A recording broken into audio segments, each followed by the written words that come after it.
في النار.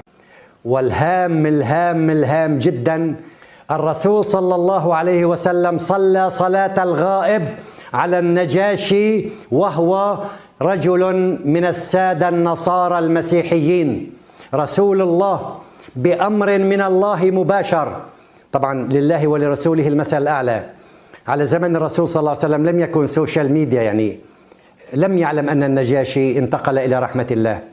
الله سبحانه وتعالى بذاته أرسل جبريل خصيصا إلى رسول الله صلى الله عليه وسلم يأمره الله أن يصلي صلاة الغائب على النجاشي الذي احتضن المسلمين وهم في أسوأ حالاتهم وفي